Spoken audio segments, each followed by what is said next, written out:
poner yo mismo y buscar el stand este. A veces no tienen idea, las veces que me pillo aquí y no puedo decir nada más que amén. Disimular, para disimular. Qué bueno que el Señor nos regala este tiempo para poderle adorar, poderle bendecir, disfrutar en esta camaradería cristiana. Y desde luego, pues, haber disfrutado en la mañana, en los cultos de la mañana, tanto en el culto de las 8 de la mañana como en el culto de las 11.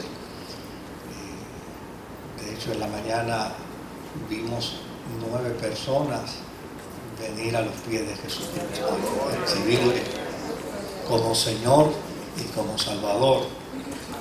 Y después que uno ve esto, pues el peso del trabajo y de la carga que esto implica, pues ya realmente no es tanto. En la mañana estuvimos hablando sobre Mateo capítulo 9, pero yo no les voy a hablar de Mateo capítulo 9. Quisiera en alguna medida,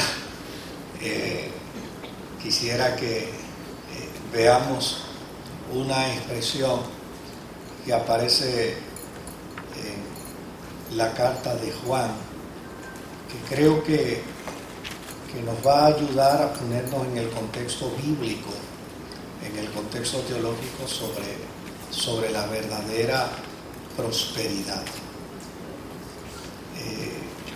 Nosotros los seres humanos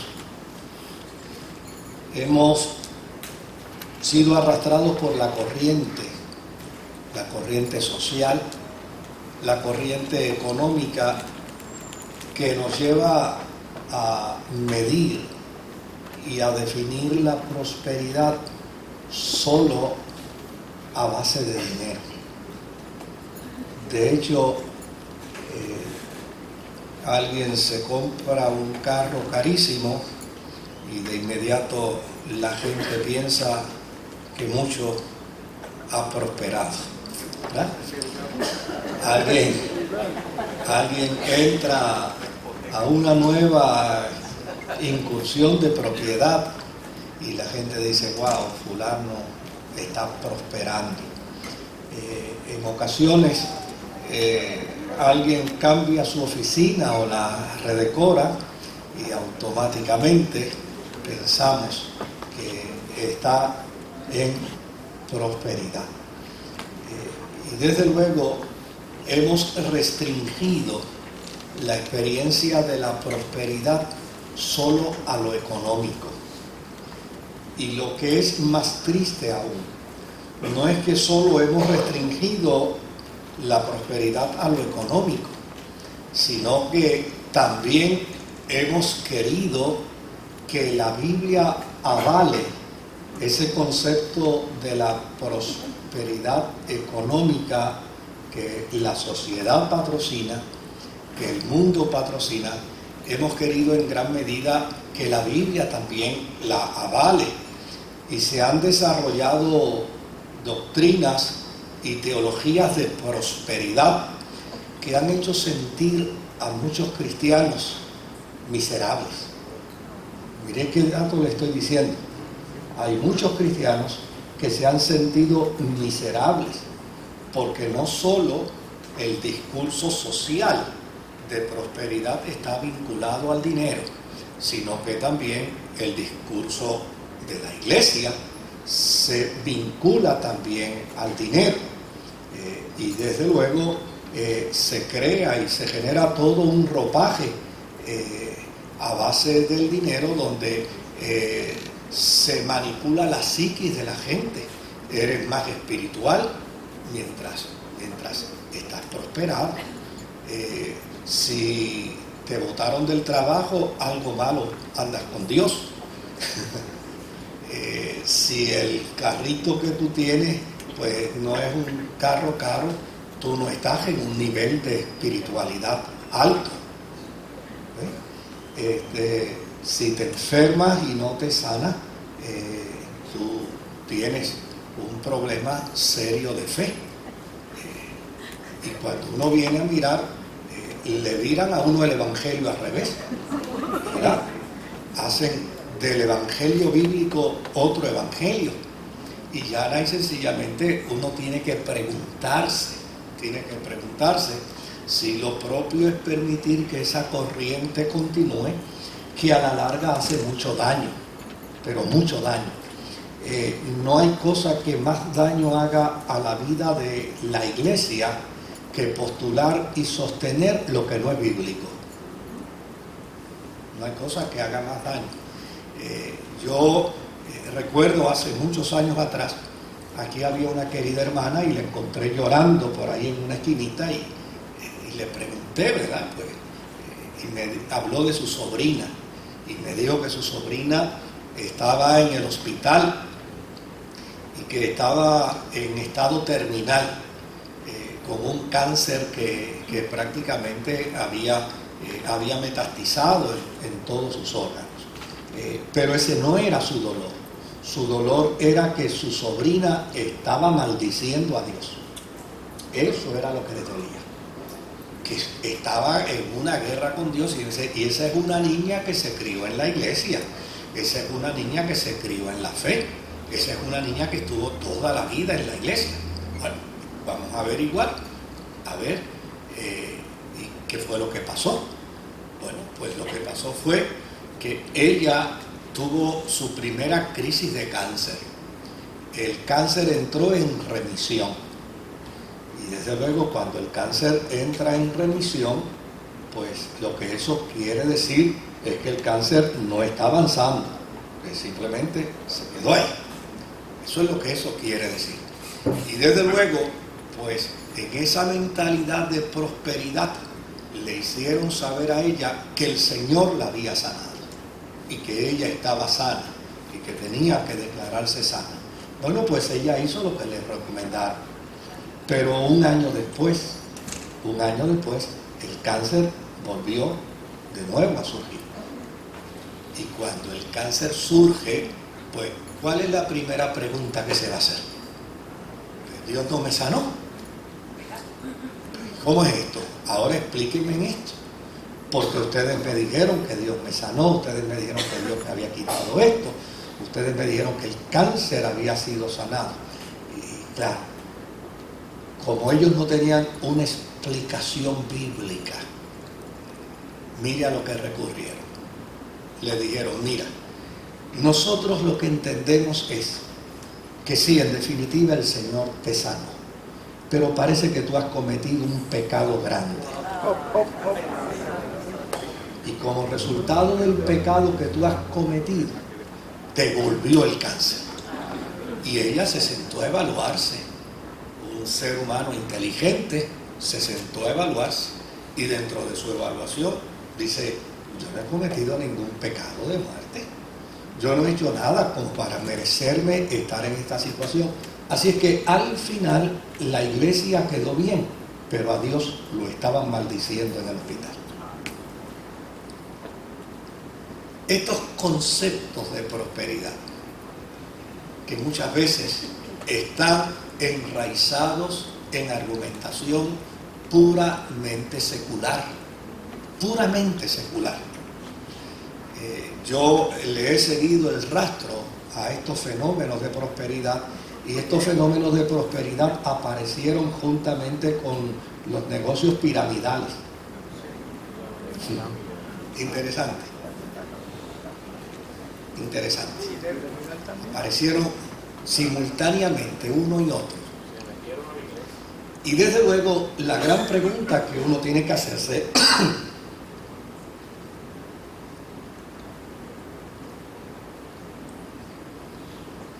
es si vale la pena o no vale la pena vivir una vida de prosperidad. La respuesta es sí. Sí, vale la pena. De hecho, Juan en su carta, en la tercera carta, en el capítulo 1 y en el versículo 15, le dice a un personaje que tiene un nombre rarísimo, ¿verdad? Gracias a Dios que a mí no me lo pusieron Gallo, Le dice a ese personaje que se llama Gallo: quiero que en todo seas prosperado. Deseo que en todo seas prosperado. Así como prospera tu alma. ¿Y quién no desea una vida de prosperidad mientras peregrina por esta tierra? Pues todos la deseamos. Óigame, el río Agua Nuestro decía: ¿a quién le amarga un dulce? ¿verdad? Todos. O sea, ¿a quién no le gustaría tener una casa mejor que la que tiene, un carro mejor que el que tiene, 3 veces el salario que posee? ¿A quién no le gustaría?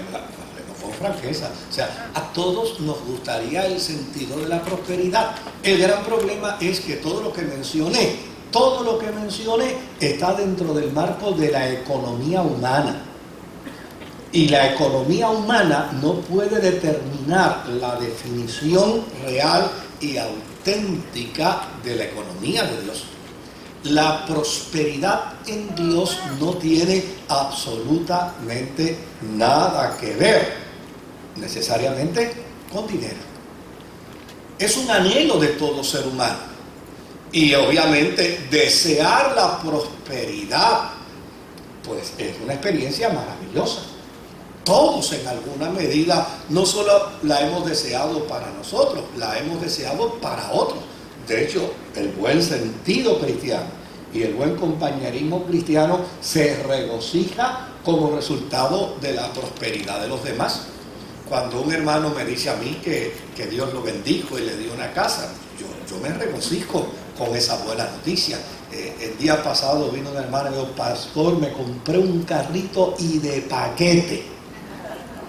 Pues a mí me dio alegría. Qué bueno que te pudiste comprar un carrito de paquete.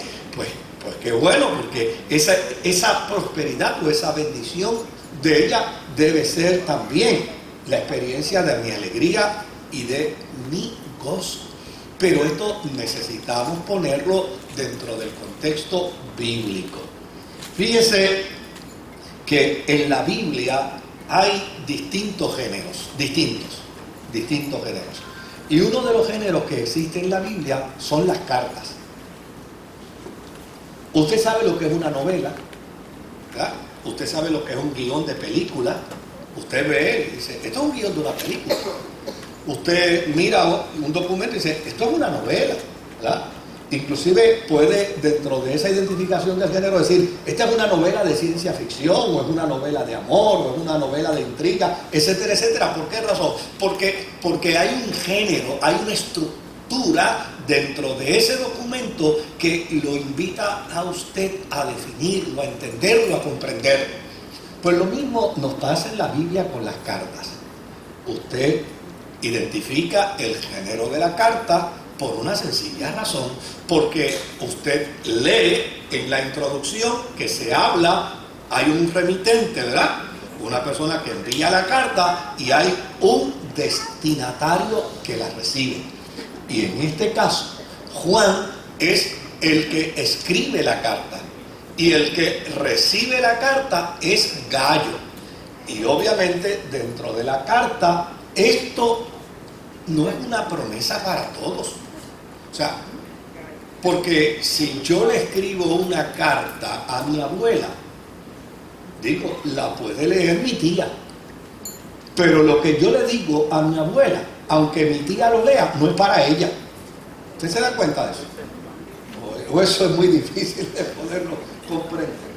No es difícil de poder entender. O sea, yo le puedo escribir una carta al gobernador y usted la puede leer, pero a fin de cuentas yo no le estoy diciendo a usted honorable gobernador. Yo solo estoy diciendo a quién, a aquella persona a quien yo le estoy enviando la carta. Por lo tanto, una carta no es una promesa. No es una promesa. Sobre todo cuando usted lee la carta que dice con perfecta claridad: deseo. Y deseo no es otra cosa que anhelar un bien. En este caso, anhelar un bien para alguien. Eso es lo que dice. Usted no puede leer la carta y decir: eso me lo están diciendo a mí, porque él dice perfectamente que esta carta está dirigida a Gallo. Y aun cuando usted y yo podamos cantar, no lo somos. ¿Se da cuenta? Es a Gayo a quien le están dirigiendo la carta. Por el otro lado, no es una profecía, porque usted conoce muy bien cuando abre la Biblia y usted lee, usted sabe dónde están las profecías. Por lo tanto, esto no es una profecía, mucho menos es un decreto divino, porque quien está diciendo esto no es Dios. Cuando es Dios, es un decreto de Dios. Pero cuando es el que escribe la carta, que es un ser humano, usted no puede decir que es un decreto divino. Es a fin de cuentas una carta. Eso es todo. Y desde luego, tal vez algunos de ustedes no puedan entender mucho esto, porque hoy en día con este campo cibernético se ha alterado hasta la dicción, la forma de escribir. Ahora usted lee una carta que se le envían a través de internet, óigame, y casi se necesita un diccionario nuevo para entender lo que le dicen, porque le abrevian las palabras, se las sustituyen, a veces le ponen una figurita, le ponen un simbolito, le ponen un ícono, y uno dice, santo Dios, ahora como yo leo, como se necesita casi espíritu de discernimiento para poder interpretar lo que están diciendo ahí. Pero, por ejemplo, en mi tiempo, cuando saber leer y escribir era una virtud, porque en el barrio no todos sabían leer y escribir. Pues mire, yo me buscaba a mis chavitos, porque yo era el escribiente de un montón de viejas allí en el barrio. Entonces, ellas me llamaban y me decían, nene, siéntate ahí, que te voy a dictar una carta. Y obviamente en aquel tiempo uno sabía cómo se dictaba la carta, porque la carta tiene inclusive hasta una forma de introducirse. Hoy no, eso se rompió. Hoy en día es hola y cuidado. Pero en aquel tiempo, ruego a Dios que al recibo de esta te encuentres gozando de perfecta salud. Nosotros bien. A, D, G. ¿Se acuerda de eso? Adiós, gracias. Entonces eso había que escribirlo en letra mayúscula. Si te querías ganar los 5 chavos que te iban a dar por escribir la carta, tenías que escribir en letra mayúscula. Y desde luego, esta carta hay que buscar su origen. ¿Quién la escribe? ¿A quién la escribe? ¿Y cuál es el propósito que tiene la carta? Pues mire, esta es una carta que a todas luces parece ser de una persona que estaba en una función de obispado, en una función de dirección. Y se le escribe a un dirigente de una iglesia, de una comunidad que se llama Gayo. Y desde luego el propósito de la carta es ponerlo sobre aviso de unos que andan a espaldas de la verdad. Y desde luego hay que ponerlo sobre aviso. Ten cuidado que por ahí andan unos que están de espalda a la verdad. Y con esto te quiero reafirmar, esto es lo que creemos, esto es lo que postulamos, esto es lo que deseamos para la vida de nuestra fe, y esto te va a afirmar a ti en la experiencia de la vida cristiana. Eso a grandes rasgos es el contenido de la primera carta de Juan, de la segunda carta de Juan y de la tercera carta de Juan. Ahora, no podemos perder de perspectiva que hay un deseo que en todo seas prosperado, deseo que vivas en prosperidad, deseo tu bien, deseo tu bienestar, deseo que a fin de cuentas las cosas te marchen color de rosa, y eso no es nada malo, no es nada malo, es una gran bendición cuando uno es prosperado, uno debe interpretar la prosperidad como una bendición de Dios. A veces yo me topo con una gente que a mí me asusta. Están más inquietos, más intranquilos y más llenos de ansiedad cuando están siendo bendecidos que antes. De hecho, yo me encontré con una persona hace un tiempo atrás que el Señor le ha bendecido, y digo, qué bueno que el Señor te bendice, muchacho. Ahora yo tengo una preocupación bien grande, porque detrás de una bendición después viene un problema. Yo dije, ¿te crees tú que tú habrás descubierto el nuevo mundo? Pues sí que la vida se compone de eso. Hoy podemos disfrutar de una bendición y mañana tal vez tenemos que enfrentar ¿qué? Un problema. Mañana tenemos un problema y pasado mañana podemos disfrutar ¿de qué? De una bendición. Eso es parte del peregrinar de la vida. ¿O es acaso que eso no es lo que sucede a la vida suya y a la vida de todos? Eso nos pasa a todos. Hay momentos, hay tiempos de bendición y hay tiempos de dificultad. Ahora, lo que Pablo dice es: yo he aprendido a estar feliz. No importa cuál sea ¿qué? Mi condición. He aprendido a estar en gozo, he aprendido a estar en alegría, he aprendido a estar en entusiasmo. No importa cuál sea mi condición. ¿Por qué Pablo puede decir esto? Porque Pablo descubrió el verdadero sentido de la prosperidad. ¿Y sabe qué es interesante? Que hay gente que ha descubierto ese sentido de la prosperidad. Por ejemplo, Diógenes, el filósofo, decía: cuán feliz soy, cuán feliz yo me siento cuando voy al mercado y descubro cuántas cosas hay que yo no necesito. Porque próspero no es el que más tiene, sino el que menos necesita. Pues mire, ese hombre descubrió lo que Pablo había descubierto.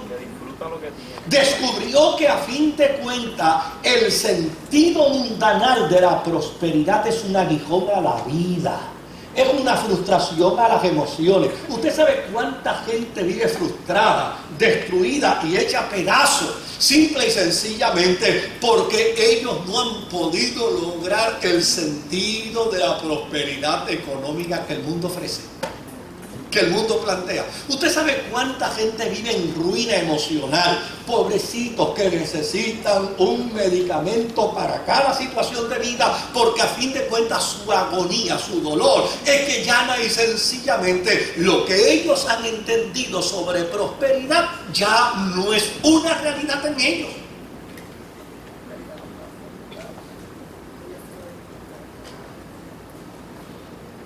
Ahora, ¿qué es importante entender sobre prosperidad? No la prosperidad del mundo, la prosperidad de la fe, la prosperidad de la vida cristiana. Mire, la prosperidad no es un bien fortuito, no lo es.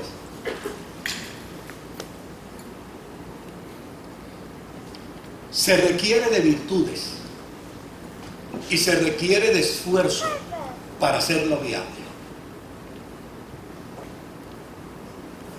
Esa es la gran verdad. Ahora, ¿qué es bíblicamente prosperidad? Prosperidad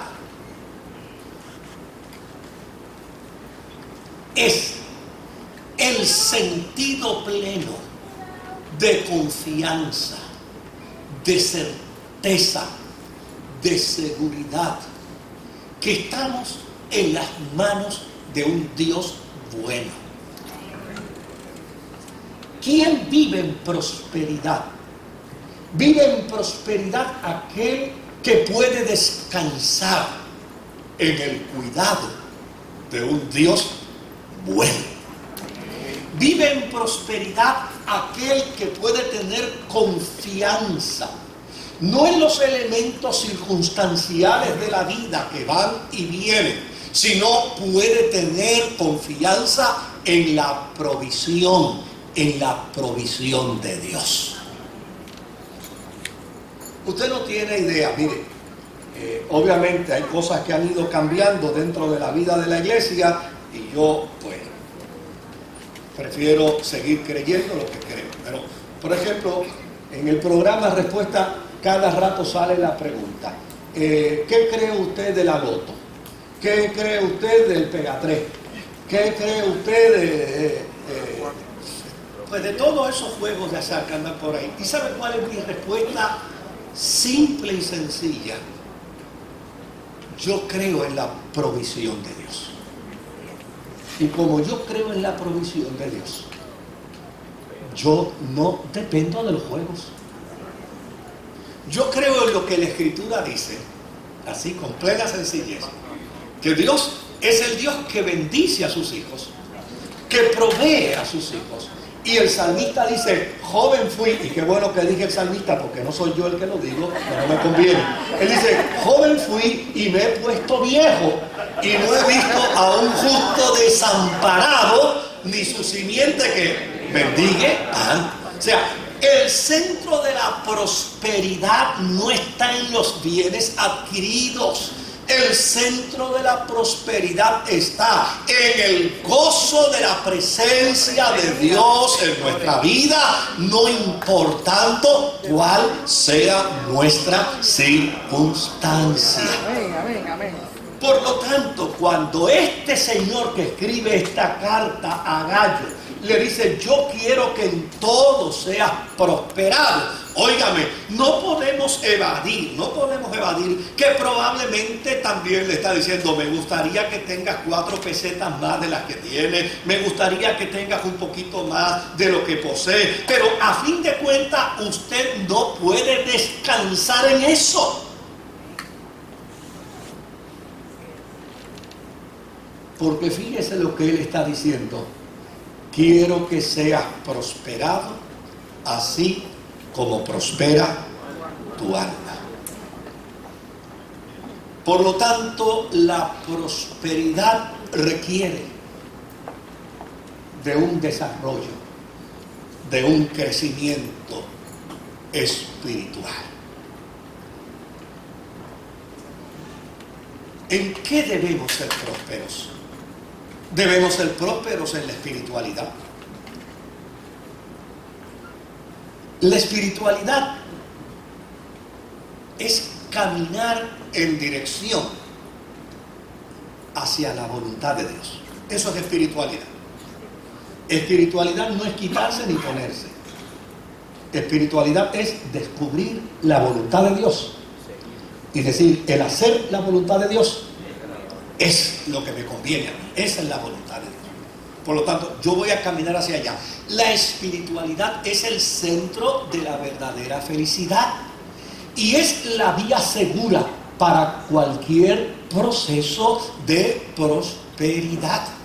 Por lo tanto, la mayor recomendación que desde el punto de vista de la fe en la economía de Dios, en la economía bíblica, usted y yo debemos trabajar en dirección hacia ella, es precisamente a ser prósperos en espiritualidad. El que es próspero en espiritualidad juzga las cosas espiritualmente. El que es próspero en espiritualidad puede conocer la problemática del ser humano de forma empática y en lugar de condenarla y en lugar de juzgarla, llana y sencillamente le ofrece la alternativa que dentro de la prosperidad ha descubierto en Jesucristo. Si alguien quiere ser auténtica y verdaderamente próspero, necesita perseguir la espiritualidad. ¿Qué otra cosa debe perseguir el que anhela ser próspero? Debe perseguir la fidelidad. La fidelidad es el campo de acción donde debemos interactuar con Dios y con quienes están en nuestro entorno. Hay una expresión que yo aprendí aquí de una gente muy querida y muy distinguida. Me decían que ellos conocían a una persona que era tan pobre y tan pobre que el pobrecito lo único que tenía era dinero. Eso me lo enseñaron ellos.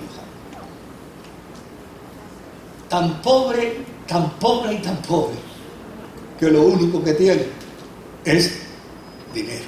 ¿Ustedes se acuerdan de aquella canción de Facundo Cabral y Alberto Cortés? Pobrecito mi patrón, piensa que el pobre soy yo.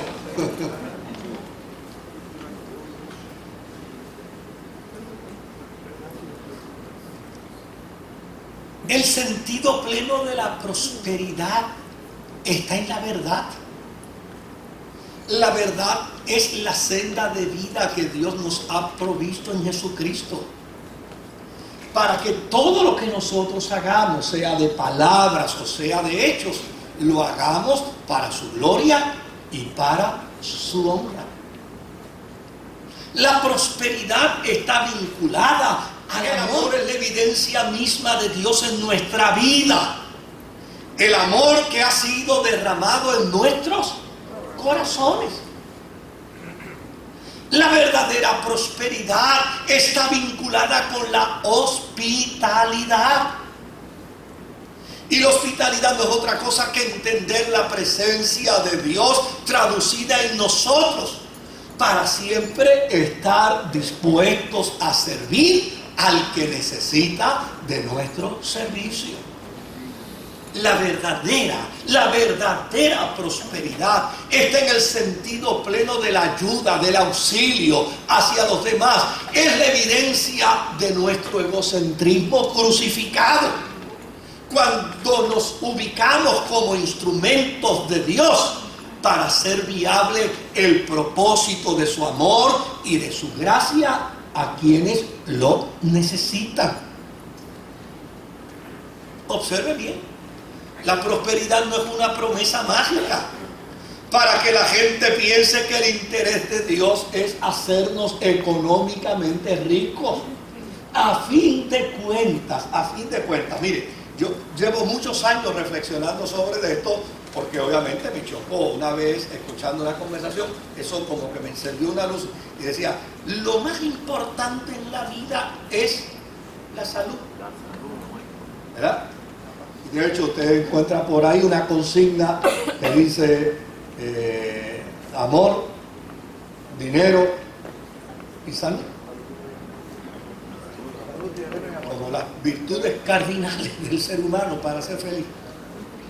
¿Y sabe qué descubrí? Descubrí que realmente ninguna de las tres es tan importante como la paz.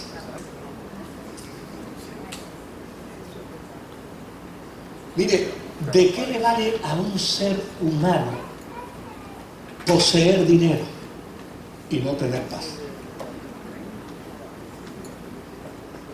Diga, una persona llena de dinero sin paz es alguien a quien huele pena.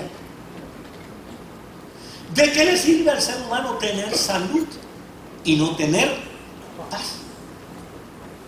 ¿Y de qué le sirve al ser humano estar rodeado de expresiones de amor y no poderlas recibir, no poderlas disfrutar, porque en su interior está ausente de paz? Por lo tanto, el centro de la prosperidad es la paz. Cuando yo puedo vivir en paz con Dios, cuando yo puedo vivir en paz conmigo mismo, cuando yo puedo vivir en paz con lo que está en mi entorno, entonces realmente yo soy prosperado.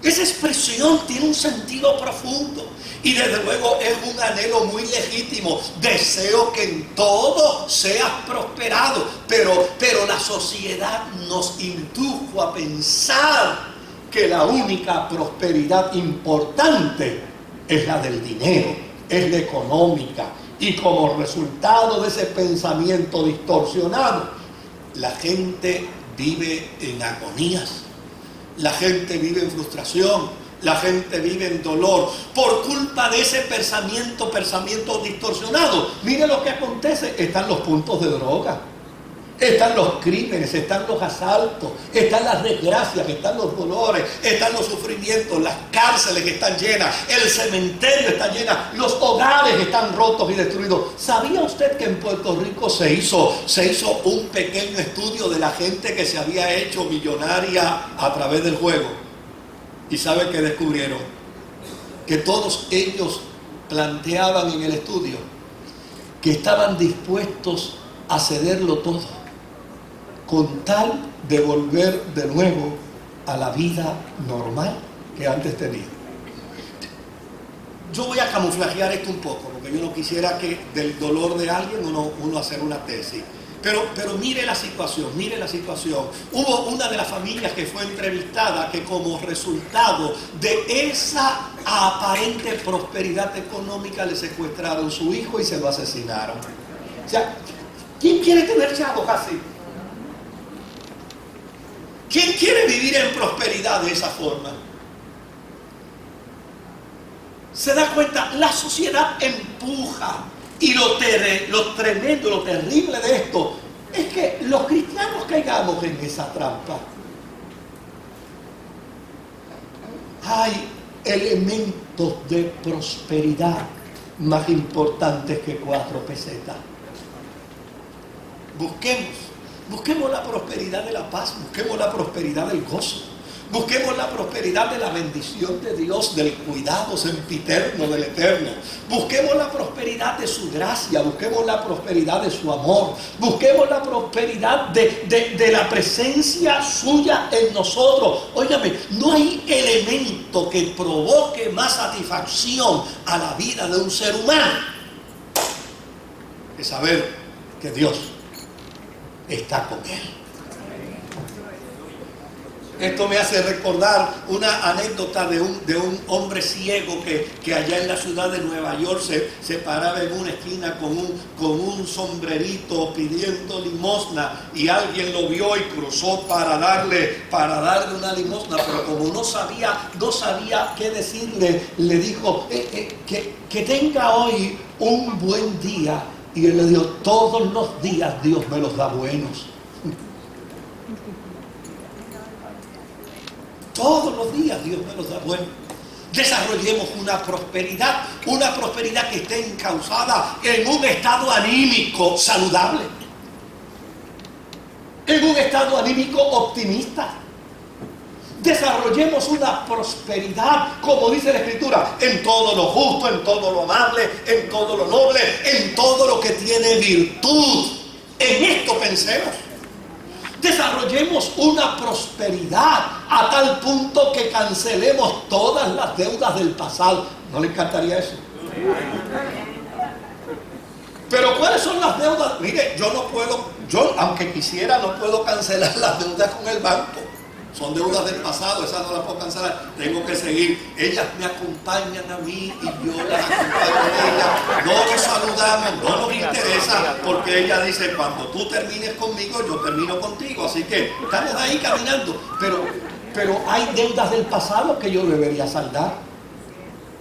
Dolores del pasado que me atormentan. Temores del pasado que me lastiman. Circunstancias del pasado que todavía no me hacen vivir en plena reconciliación con Dios. La vida cristiana es una vida de prosperidad tal que en esa prosperidad podemos cancelar las deudas del pasado. Tal vez nunca seremos ricos ostentando cuantiosas sumas de dinero para derrochar a nuestro antojo, pero podemos ser prosperados haciendo derroche de la verdadera riqueza inagotable que Dios está dispuesto a otorgar a sus hijos. Y en eso me parece que Juan tiene perfecta razón. Hermano, hermana, deseo que en todo sea prosperado de la misma manera como prospera tu alma. Cuando somos prosperados en fe, qué maravilla, ser prosperados en fe, ser prosperados en esperanza, ser prosperados en confianza, ser prosperados en la seguridad de un Dios bueno. Yo no he hablado mal del dinero, yo no he hablado mal de la riqueza, no, porque a fin de cuentas, quien lo pueda lograr, lo pueda alcanzar, pues si lo hace de manera legítima, si lo hace con el sudor de su frente, si lo hace con trabajo, pues gloria a Dios por eso. Pero a fin de cuentas, ese no puede ser el centro de la vida. Porque cuando partimos de esta tierra, no nos llevamos nada de aquí. Solo quedamos con la bendita esperanza de nuestro encuentro en la eternidad y con la satisfacción plena de haber hecho bien en nuestro peregrinar de vida. El Señor me los bendiga.